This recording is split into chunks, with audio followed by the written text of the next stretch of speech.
Is there a better example of why you should take, and sometimes, look, depending on where you are, it's going to take a couple hours. And certainly there are people who they can't take 2 hours off. Although in Texas, you had early voting. So there was, it seems to me that there's some measure of flexibility to do it. Sometimes maybe you have to bring your kids. It's not easy. But for people who it's easy, and there's certainly people for whom it's easy, who blow it off for whatever reason, the margin of 170 votes over the course of 45,000 approximate, right, votes is, I mean, talk about being able to make a difference, with a, in some instances, a barely inconvenience act. For others, far more difficult. And certainly, I'm not judging people for whom it's difficult to vote, and I'm aware that it is. But for people who are just like, I just didn't get to it. Like if you find yourself saying that, I mean, God, the implications of the Cuellar defeat, of defeating the leadership of the House that went above and beyond. And let's be clear, right? Like, they're not doing this for every race in the country. No, they didn't do it with Kurt Schrader. And when Nancy Pelosi does this, she is going for Cisneros voters, right? I mean, let's be clear.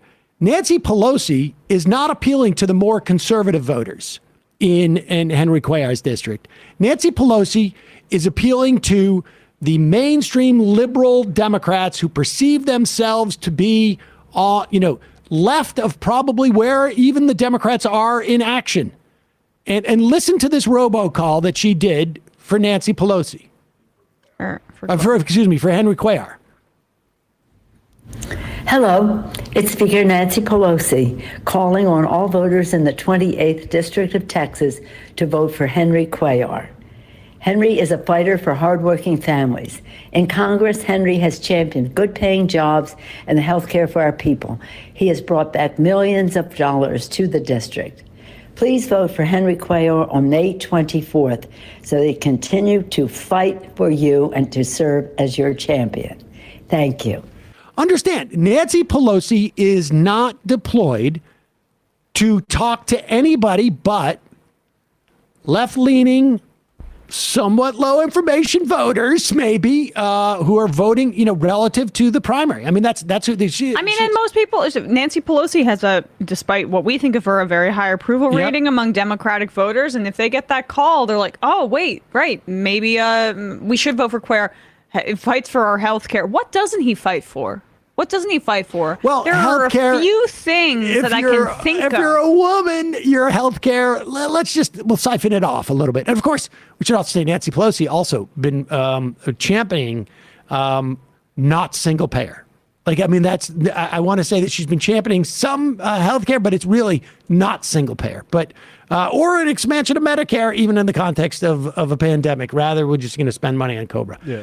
John, I'm sorry. I didn't mean to take a left turn there, but that's all right. What's your response to that? Well, yeah, I mean, Cuellar doesn't support the ProAct either, so he's not helping working families. And anybody who knows anything about Cuellar, and Cisneros said this repeatedly herself when she worked with him. That was the first thing that she realized, is that he doesn't support working families. He supports his big business interests. I mean, he's this typical selfish, corrupt politician. There's really, besides Manchin, there's a few people that are worse than him. I would put him right there with Manchin and Sinema as being the worst in the Democratic Party, and Pelosi herself and the other leadership. So, let's see. There probably will be a recount because it's within 0.4%, and the number is 0.5 for a recount. So there will be a recount, most likely, almost certainly.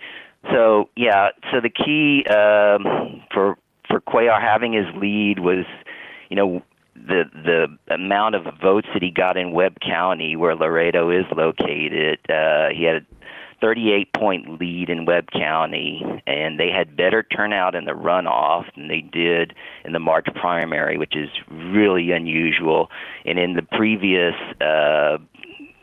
votes against races against Cisneros, he won by 23 points in Webb County in March, and only won by 10 points during the first run in 2020. But again, that was buttresses by the Sanders voters who came and voted for Sanders. He won that primary in Webb County. So I mean, that's another tick against all the people who say progressives can't win in the Rio Grande Valley, because Bernie certainly did win. He won there, and he won in Hidalgo County. And so, I mean, this is just a matter of what's happening all across the nation. This is a clash between younger voters and older voters. Also more rural voters and urban voters in San Antonio, in Bexar County.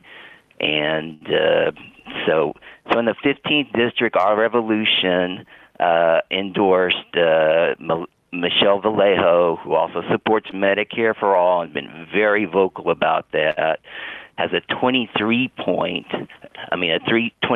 vote lead over Ruben Ramirez. And that should be that's also probably going to go to a recount, or most likely will go to a recount. But I mean, that's really, not too many people paid attention to this race, but Vallejo really has an excellent issue set, and she's only 30 years old. Cisneros just turned 29. Kazar, I think, is 32 or 33.